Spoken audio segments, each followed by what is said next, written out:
বন্ধুরা, আমি পিনাকি। তোমরা দেখছো পিনাকি মাঝি ব্লগস। আশা করি তোমরা সবাই ভালো আছো, সুস্থ আছো। এখন এই ভিডিওতে কথা বলবো ধুরন্ধর ডে 1 অ্যাডভান্স বুকিং নিয়ে। গতকালে যে ভিডিওটা করেছিলাম সেখানে প্রায় 1 কোটি উপরে কালেকশন করে নিয়েছিল। তো আজকে কীরকম কী কালেকশন করেছে, কতগুলো শো ওপেন হয়েছে, কতগুলো টিকিট সোল্ড আউট হয়েছে, সমস্ত কিছু নিয়ে ভিডিওতে কথা বলবো।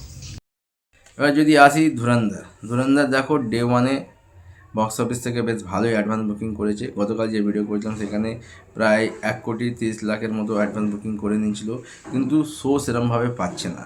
তো আজকে যদি কথায় আসি, তো এখনও অবধি প্রায় 2900 শো তোমার ওপেন হয়ে গেছে।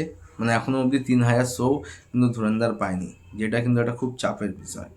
টিকিট সোল্ড আউট হয়ে গেছে অলমোস্ট 45,000-এর কাছাকাছি, এবং অ্যাডভান্স বুকিং হয়ে গেছে 2 কোটি প্লাস, মানে 2,40,00,000 টাকা অ্যাডভান্স বুকিং হয়ে গেছে। টিকিট সোল্ড আউট হয়েছে 45 লাখ, এবং শো ওপেন হয়েছে ওই 2,970টা মতো। মানে শো কাউন্ট একে বাড়াতে হবে যদি ডে 1-এ বক্স অফিসে হিউজ কালেকশন করতে চায় বা একটা ভালো ওপেনিং নিতে চায়, তাহলে মিনিমাম ধুরন্ধরকে 6,000 থেকে 7,000 স্ক্রিন কাউন্ট করতেই হবে। এখন এটাই দেখার, তেরে স্ক্রিনে যেভাবে ঘাড়ে নিঃশ্বাস ফেলছে, ধুরন্ধর কতটা কী করতে পারে।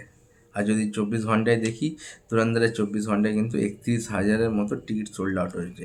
মানে ধরে নাও ঘন্টায় 1,000-এর কাছাকাছি বা 1,000 থেকে একটু বেশি। তো তোমাদের মতামত কি, দুটো সিনেমা নিয়ে আমার কমেন্ট করে জানাতে পারো। আশা করি ভিডিওগুলো ভালো লাগছে। দেখা হচ্ছে আর নতুন ভিডিও নিয়ে।